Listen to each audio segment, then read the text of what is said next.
यदि तुम वही अर्जुन हो जिसे मैं वर्षों से जानता हूं, तो मुझे पूर्ण विश्वास है कि तुम अपना अधूरा द्वंद अवश्य पूरा करोगे।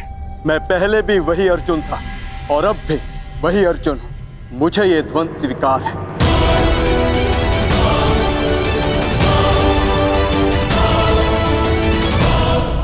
कोई द्वंद नहीं होगा।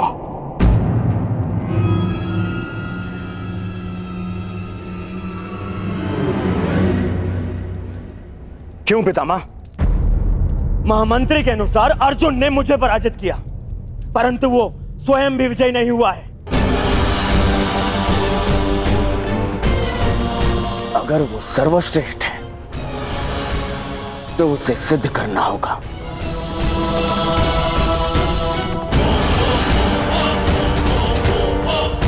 जब कर्ण और अर्जुन दोनों ही यहां प्रस्तुत हैं, तो युद्ध से भय क्यों है आपको? भय मेरी विजय का या संदेह अर्जुन के कौशल पर?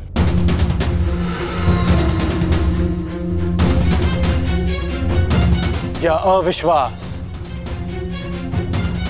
आचार्य द्रोण की शिक्षा पर? सावधान कर।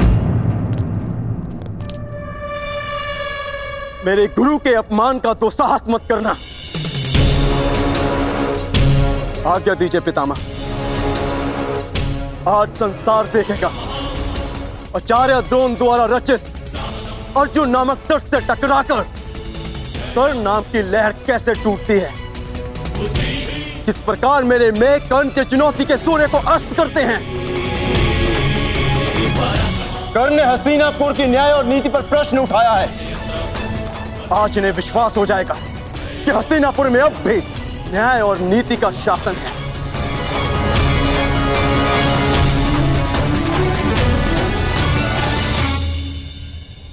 हस्तिनापुर के न्याय और नीति से बहुत पुराना परिचय है मेरा।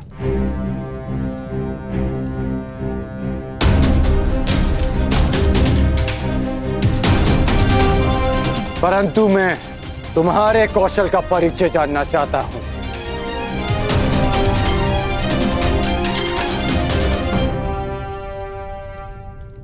महाराज, युवराज चयन के नियम के अनुसार द्वंद के विजेता को युवराज बनना था, और यदि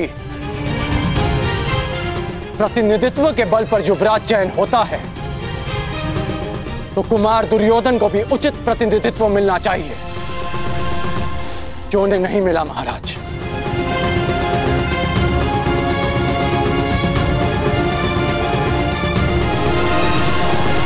यदि अर्जुन कुमार युधिष्ठिर की ओर से द्वंद कर सकता है तो मैं भी कुमार दुर्योधन का प्रतिनिधित्व करूंगा।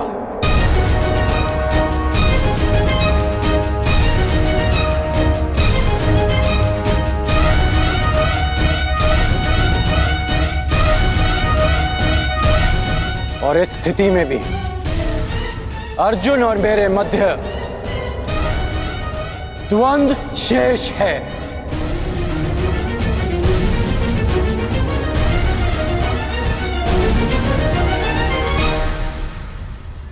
इसे कहते हैं सीधे पांव 12। एक ही पासे में खेल पलट दिया। हाँ? एक ही पासे में। तुम पे भरोसा करके मैंने भूल नहीं की थी कर्ण। यदि पितामह का आदेश हो तो अर्जुन के कौशल के साथ साथ यमराज का भी परिचय हो जाएगा। कर्ण, भीम, प्रतीत होता है कि रंगभूमि में मिली हार को अब तक बचा नहीं पाए हो। तो कहो तो हम भी एक और द्वंद कर लें। मेरा भी निवेदन है कि अर्जुन को द्वंद की आज्ञा दी जाए पितामह। वाह, क्या कहा है? पहली बार भीम ने ऐसा कुछ कहा है जिसके मैं भी पक्ष में हूं। क्यों भ्राता युधिष्ठिर, क्या मत है आपका? द्वंद के बुलावे से अर्जुन पीछे नहीं हटेगा। हमें भी स्वीकार है। हमें भी स्वीकार है।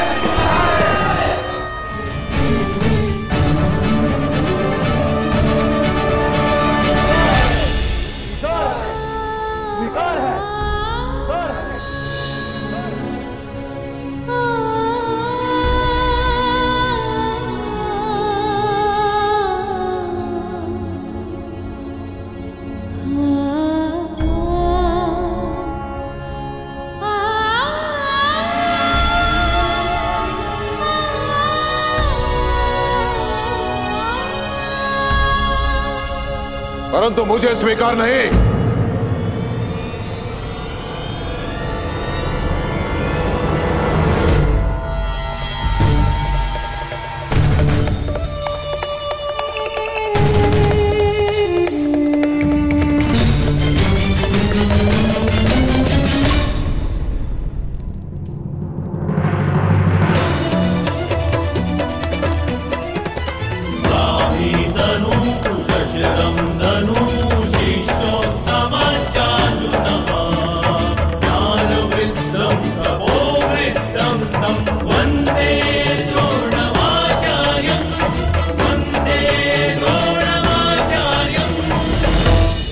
सभा में विलंब से आने के लिए क्षमा प्रार्थी हूं महाराज।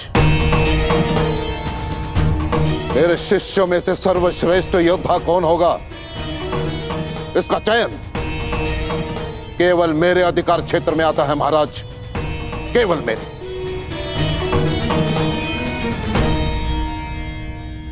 आपका तात्पर्य क्या है आचार्य? वही जो अंगराज कर्ण का है।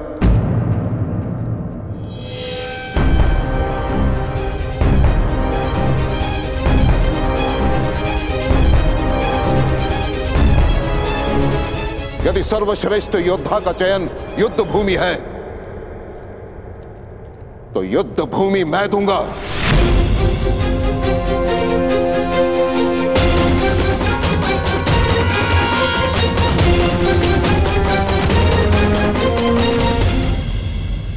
वैसे भी नियति कहती है महाराज कि गुरु दक्षिणा दिए बिना कोई भी शिक्षा पूरी नहीं मानी जाती।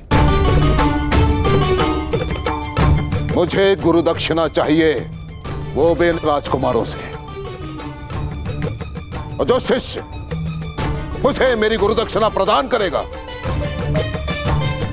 वो हस्तिनापुर का युवराज होगा।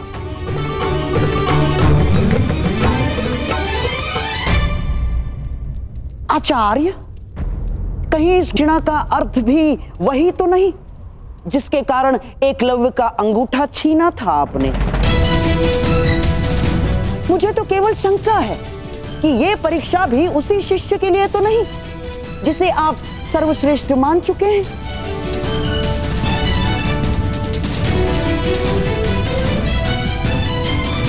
कहिए आचार्य, क्या चाहिए आपको गुरु दक्षिणा में?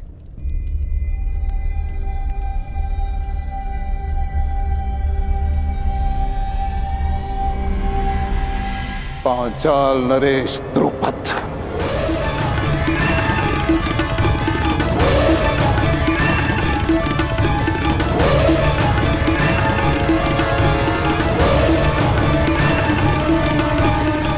मुझे गुरु दक्षिणा में पांचाल नरेश द्रुपद चाहिए महाराज। तो मेरा जो शिष्य द्रुपद को परास्त करके बंदी बनाकर मेरे समक्ष लेकर आएगा वही विजेता होगा और वही हस्तिनापुर का युवराज।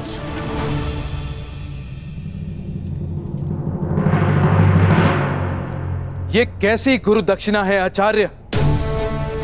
आप जानते हैं कि पांचाल नरेश द्रुपद कितने शक्तिशाली हैं। उनकी सेना अपराजेय है आचार्य। योद्धाओं में वट वृक्ष के समान है वो। तो मेरे शिष्यों को बलपूर्वक उस वृक्ष को उखाड़ कर फेंकना होगा महाराज। अपने गदा के प्रहार से पांचाल के दुर्ग की नींव हिलानी होगी। अपने बाणों की वर्षा से पांचाल के आकाश को प्रकाशहीन करना होगा। हस्तिनापुर का युवराज केवल वही हो सकता है महाराज जिसके नाम से शत्रु कांपे, जिसके तेज मात्र से हस्तिनापुर को कोई चुनौती ना दे पाए, केवल वो। मैं अपने पुत्रों को मृत्यु के मुख में नहीं भेज सकता। ईश्वर ने मुझे नेत्र नहीं दिए हैं। अब आप चाहते हैं कि मैं अपने पुत्रों के मुख से स्वर भी ना सुन पाऊं? नहीं आचार्य, आप कुछ और गुरु दक्षिणा मांग लीजिए। मैं यहां व्यापार के लिए नहीं, प्रतिकार के लिए आया हूं महाराज। मुझे द्रुपद चाहिए या फिर और कुछ नहीं। और यदि हस्तिनापुर मुझे मेरी गुरु दक्षिणा नहीं दे सकती तो मैं कहीं और ढूंढूंगा उस सर्वश्रेष्ठ योद्धा को जो मेरी गुरु दक्षिणा मुझे प्रदान करे।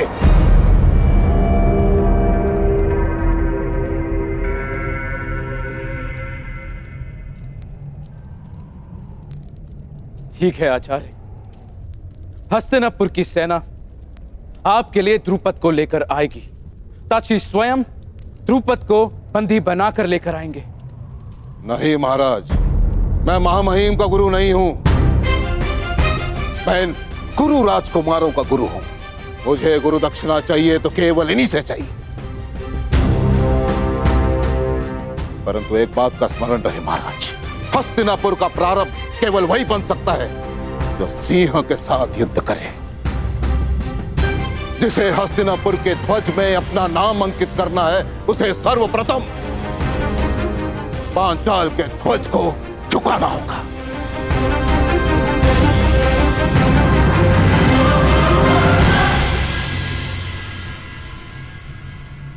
नौकार तलवार बनाता है महाराज, परंतु अपने स्वामी को देने से पूर्व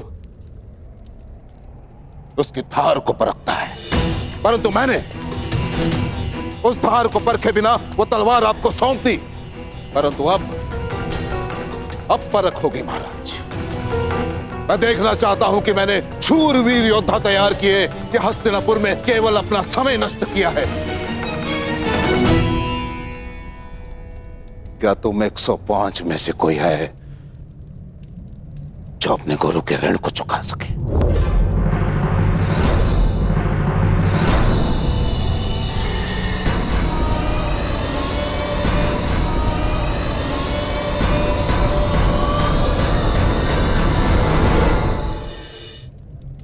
मुझे मेरा उत्तर मिल गया महाराज।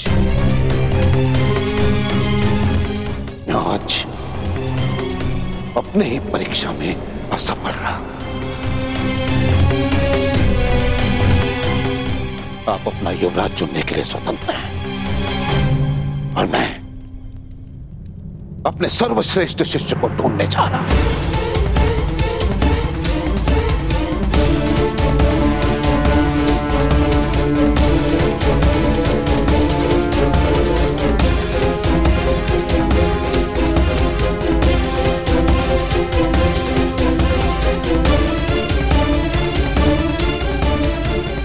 गुरुदेव,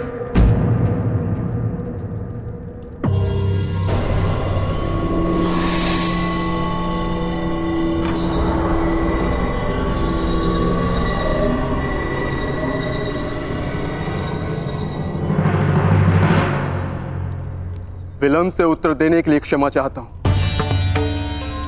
मैं सोचने लग गया था कि वर्षों के महान परिश्रम के बदले मेरे गुरु बस इतनी सी गुरु दक्षिणा मांग रहे हैं।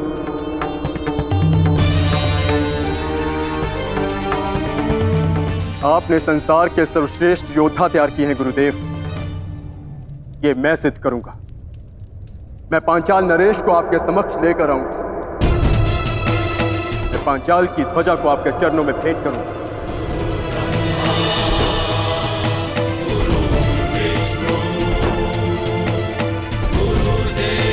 गुरु का स्थान ईश्वर से भी ऊंचा है, इसीलिए शिष्य का कर्तव्य है कि गुरु की आज्ञा का प्राण देकर भी पालन करे। हमारे गुरु की कामना अधूरी रह जाए, यह हमारी गुरु दक्षिणा, यह हम कभी स्वीकार नहीं करेंगे। आपको आपकी गुरु दक्षिणा अवश्य मिलेगी गुरुदेव।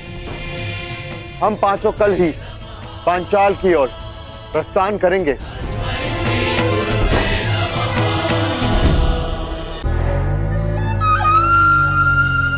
मेरे होने वाले सम्राट।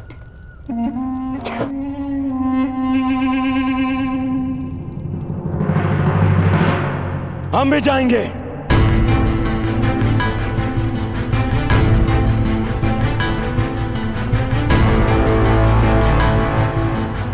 पांचाल नरेश को आपके चरणों में लाने के लिए।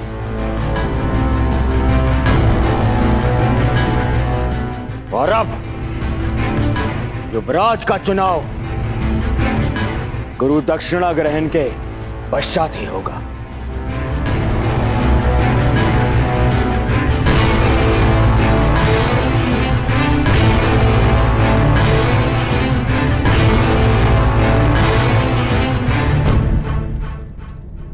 हमारे साथ चलोगे मित्रकर्ण, मेरे साथ में? मैंने जीवन भर आपका साथ देने का प्रण लिया है कुमार। मैं अवश्य आपके साथ चलूंगा।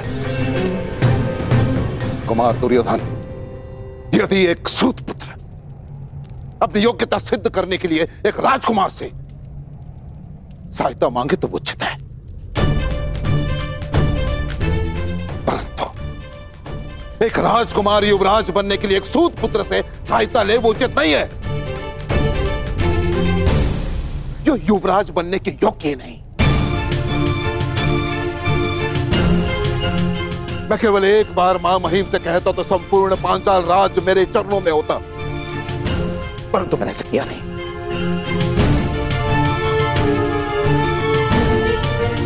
क्योंकि एक योद्धा अपनी शक्ति से अधिकार पाता है, दान में प्रसाद नहीं।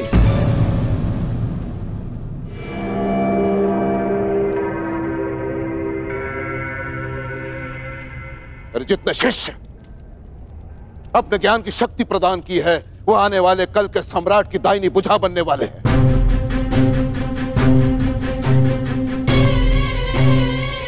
यदि इस भुजा को एक सूत पुत्र के बाहुबल की आवश्यकता पड़ जाए तो मुझे ग्लानि है कि तुम मेरे शिष्य हो।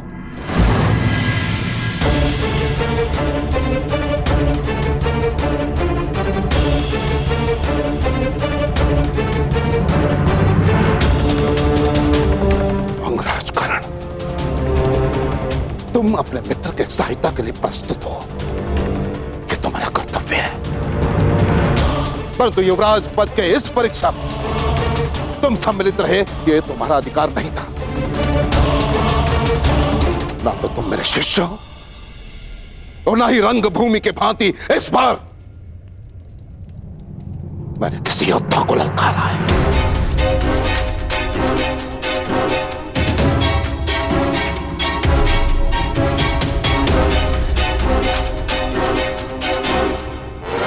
और यदि तुम भारी योद्धा के सहायता के बिना पांचाल नरेश द्रुपद का सामना नहीं कर सकते तो तुम्हें वहां जाने की आवश्यकता नहीं है।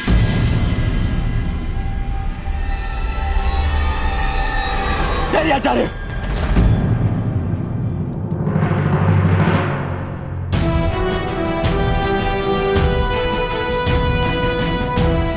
आपने ठीक कहा आचार्य। हाँ कर आचार्य, तुम ठीक कह रहे हैं। ये उनके शिष्यों की परीक्षा है, इसलिए मैं दुर्योधन अपने भाइयों के साथ में स्वयं अपने गुरु दक्षिणा का ऋण चुकाने अवश्य जाऊंगा। यदि ऐसा करते हुए मैं वीर गति को भी प्राप्त हुआ तो मेरा सौभाग्य होगा।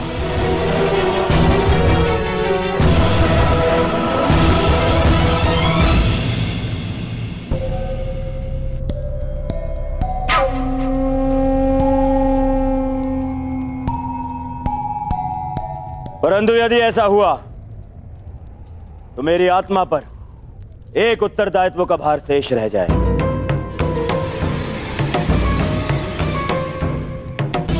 मैंने कर्ण को अंगराज घोषित किया, इसीलिए मेरा निवेदन है कि पांचाल पर आक्रमण से पूर्व मित्र कर्ण का राज अभिषेक कर दिया जाए।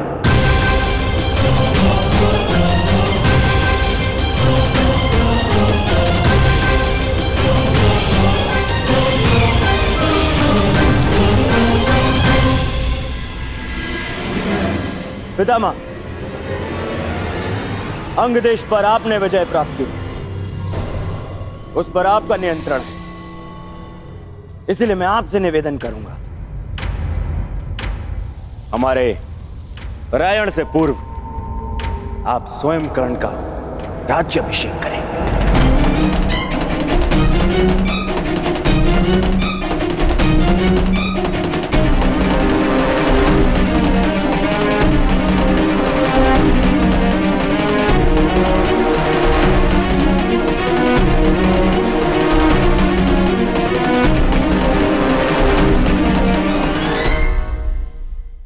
हमारे रायण से पूर्व आप स्वयं कर्ण का राज्याभिषेक करें।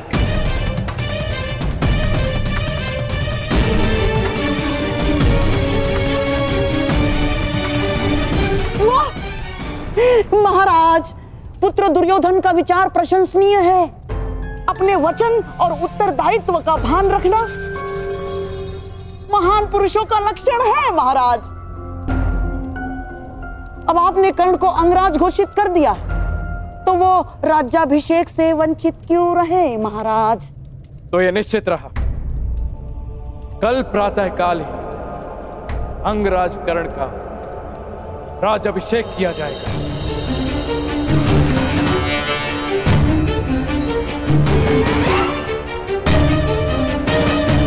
उसके पश्चात ही सभी कुरुपुत्र आचार्य द्रोण को गुरु दक्षिणा देने के लिए पांचाल की ओर प्रस्थान करेंगे।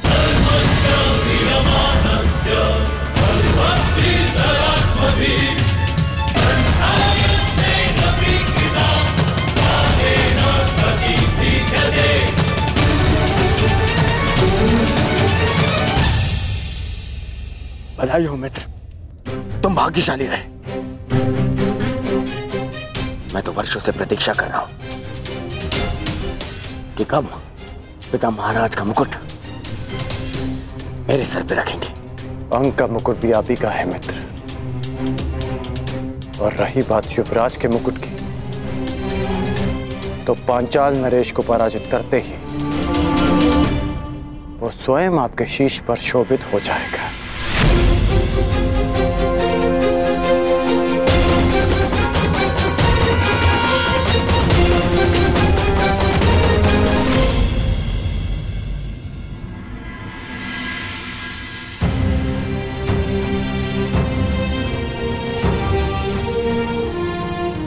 राजकुमार की जय हो।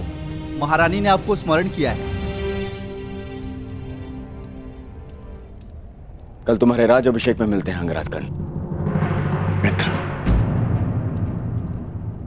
अभिषेक मेरा है, परंतु मुकुट सदैव तुम्हारा ही रहेगा।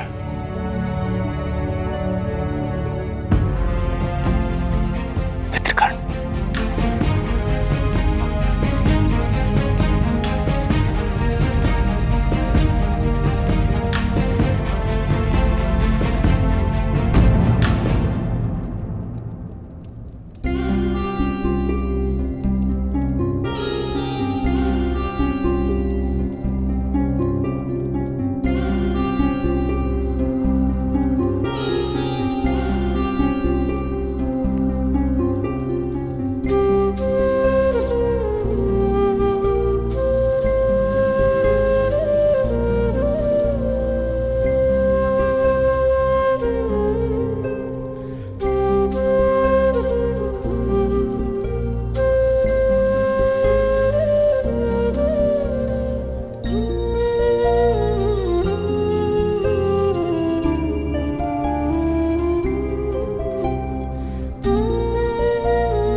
प्रणिपात राजमाता।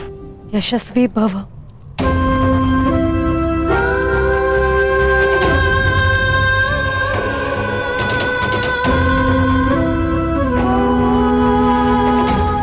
तुम्हें वर्षों पश्चात देखकर तुम्हारे शौर्य ने मुझे गर्वित किया है पुत्र।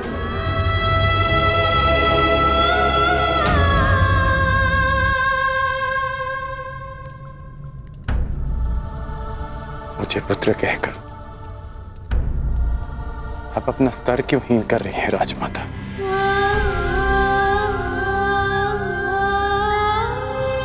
ऐसा क्यों कह रहे हो पुत्र? क्योंकि कल की रंगभूमि और आज की राजसभा ने मुझे वो सिखाया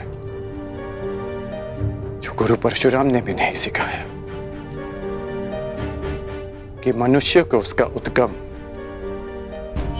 विस्मृत नहीं करना चाहिए, उसे स्मरण रखना चाहिए कि उसकी जड़ें किस भूमि से आई हैं यही मेरा भी मत है कर्ण, परंतु स्मरण से पूर्व मनुष्य को अपने उद्गम का ज्ञान भी होना चाहिए।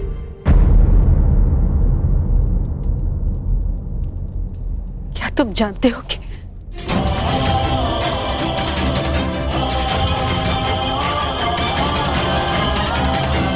इसे तो पता होगा माता कि इसका मूल क्या है, और यदि ये भूल गया है तो मैं इसे स्मरण कराता रहूंगा कि एक सूत पुत्र है। मर्यादा में रहो भीम। द्वंद के साथ आए विकारों को द्वंद के साथ ही छोड़ देना श्रेष्ठ होता है। कर्ण ने अपनी योग्यता से अंगराज की पदवी प्राप्त की है, उनका सम्मान करो। अंगराज मेरा अनुज कटु जीवा वाला है, परंतु उसके मन में मैल नहीं। मैं आपके कौशल का सम्मान करता हूं, परंतु ज्येष्ठ भ्राताश्री, आप उसकी प्रशंसा कर रहे हैं जिसने अर्जुन को ललकारा। भीम, विरोधी भी यदि प्रतिभाशाली हो तो उसका सम्मान करना चाहिए। और अंगराज तो अब हस्तिनापुर के पक्ष में है। अंगराज, ज्येष्ठ पांडव होने के नाते मैं आपका स्वागत करता हूं। मुझे हर्ष है कि आप जैसा विकट योद्धा अब हमारे पक्ष में है। मैं केवल कुमार दुर्योधन के पक्ष में हूं।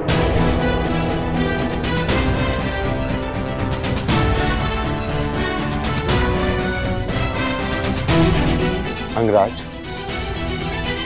वो भी मेरे ही अनुज है।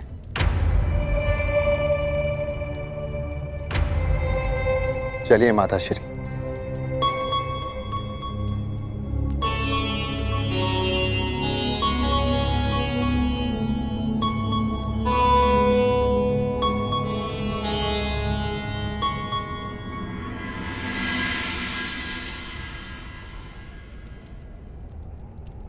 क्या हुआ कर्ण?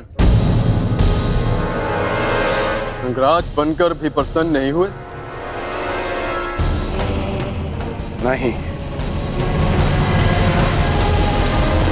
क्योंकि जिस प्रयोजन से अंगराज का पद स्वीकार किया वो प्रयोजन अधूरा रह गया। कदाचित सूर्यदेव भी तुम्हारे समक्ष आ गए।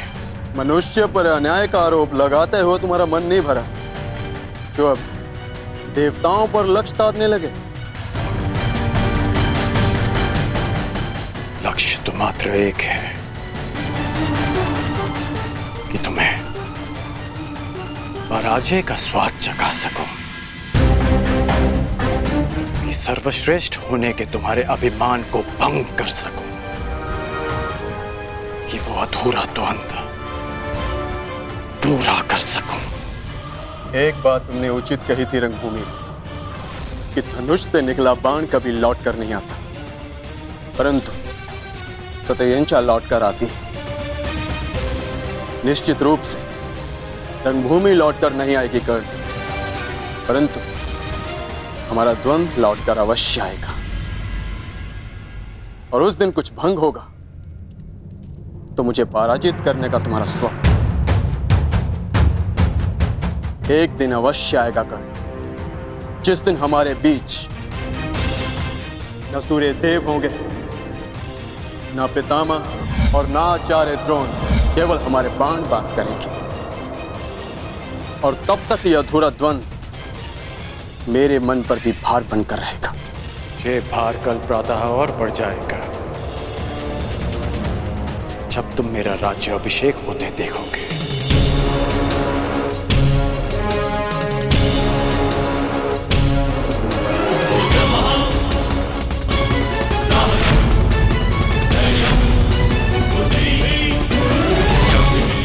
कल अभिषेक स्थल पर तुम्हारी प्रतीक्षा रहेगी अर्जुन।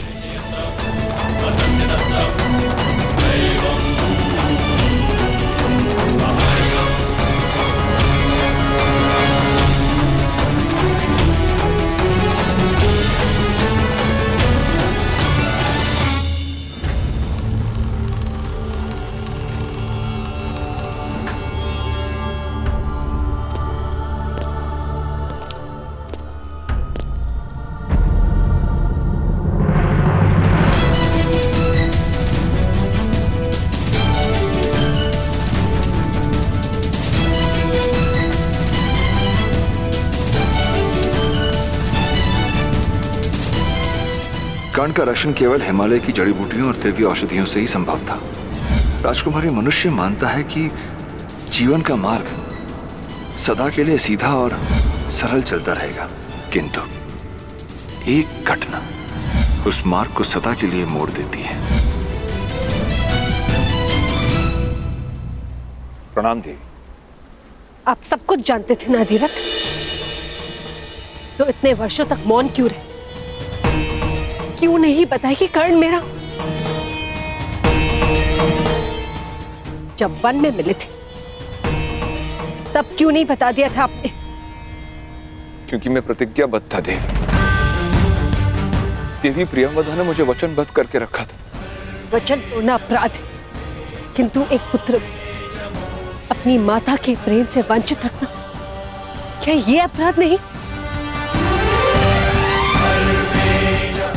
मैं हस्तिनापुर का सारथी हूँ देवी, और सारथी का कार्य होता है कि अपने रथी की मर्यादा और सम्मान को संभाले। यदि ये अपराध है तो ये अधिरथ आपके सामने दंड भोगने के लिए प्रस्तुत है। आप दंड के पात्र नहीं है अधिरथ, परंतु आपको अपनी भूल का प्रतिकार करना होगा। आपको कर्ण को बताना होगा कि सत्य क्या है, कि उसे किसने जन्म दिया, कि वो पांडवों का ज्येष्ठ भ्राता है। और यदि आप ऐसा ना कर पाए तो मुझे स्वयं को प्रस्तुत करना होगा। ऐसा मत कीजिए, ऐसा मत कीजिए देवी। किसी प्यासे को जल के समीप लाकर यह कहा जाए कि उसका जल पर कोई अधिकार नहीं तो प्यास से नहीं, भाग्य के त्रास से उसके प्राण चले जाते। कर्ण अब राधे राधा से उसका एक पुत्र हस्तिनापुर के शासन ने छीन लिया। अब राधा से कर्ण को छीनकर राधा पर यह अन्याय न कर। ईश्वर की कृपा से आपके पास 5 पुत्र हैं, परंतु राधा के पास केवल एक। नहीं अधिरथ, मेरे पास 5 नहीं 6 पुत्र हैं। मुझे यही भय सताता रहता है कि यदि कर्ण को सत्य का भान नहीं हुआ, मेरे फिर से 5 पुत्र हो जाएंगे। क्या कर्ण, मेरा अर्जुन,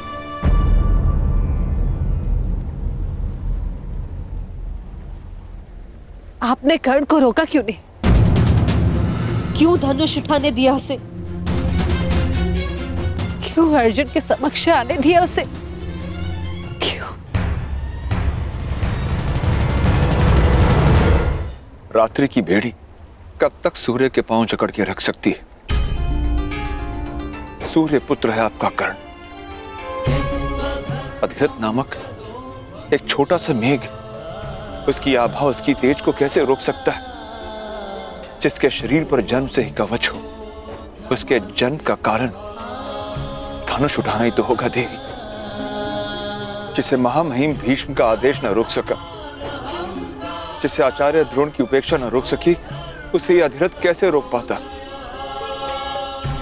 कैसे? कर्ण को रोका जा सकता है अधिरथ।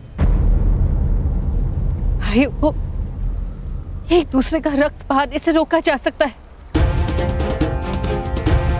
मैं अपने 6 पुत्रों के साथ जीवन बिता सकूं या ना बिता सकूं, ये मुझे स्वीकार है, परंतु मुझे इन सबका जीवन चाहिए।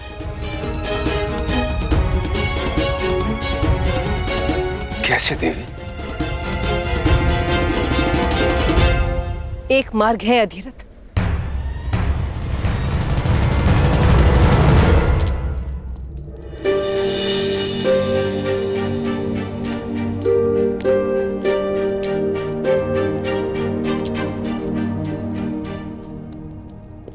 कोई भी दृष्टिगोचर नहीं हो रहा भुगत ग्राम में। बालक तक नहीं मार्ग में।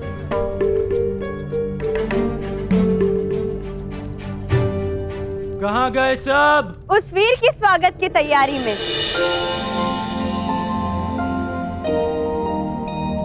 जिसने इतिहास में सूतों को सम्मान दिलाया। स्वागत है अंगराज कर्ण।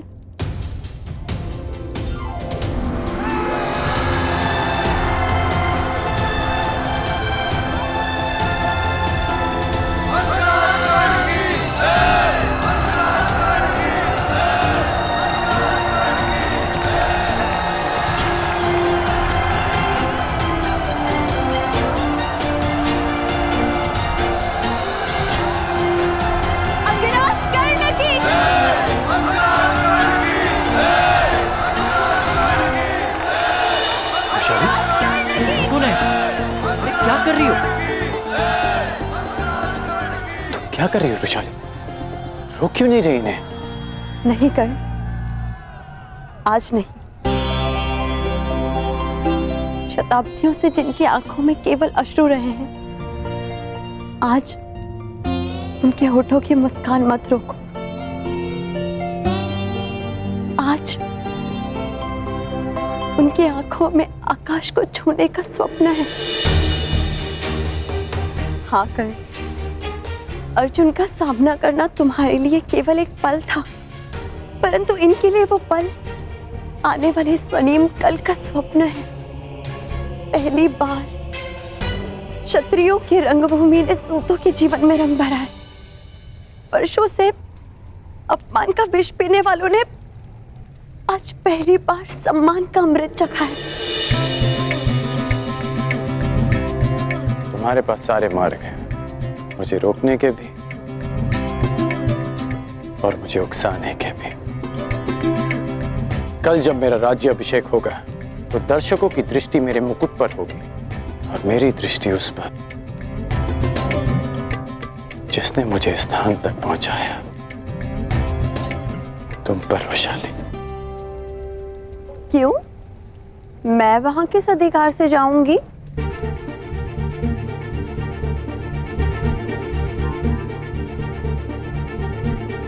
तुम्हें सदैव वहां पे रहना होगा, कल मित्र के अधिकार से और कुछ समय पश्चात अंग देश की महारानी के अधिकार से।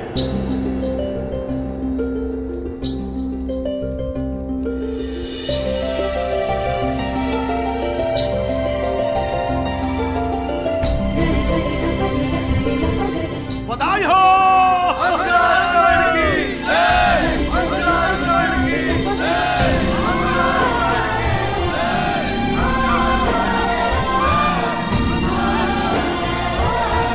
बधाई हो।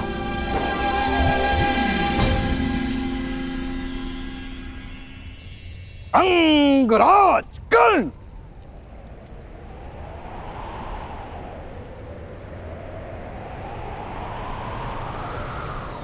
बधाई हो अंगराज।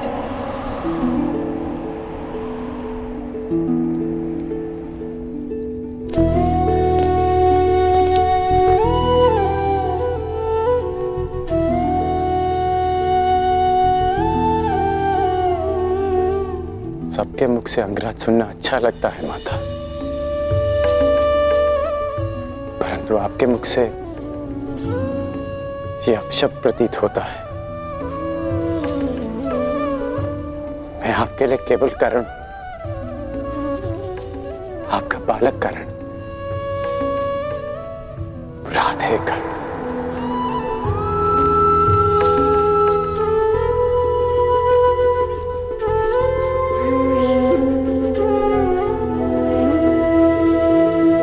तो क्या राधे कर्ण आज द्वंद्व में विजय प्राप्त करके आया? आज सूर्य देव भी शत्रुओं के पक्ष में हो गए माता। आपका राधे हारा नहीं, परंतु जीत भी नहीं पाया।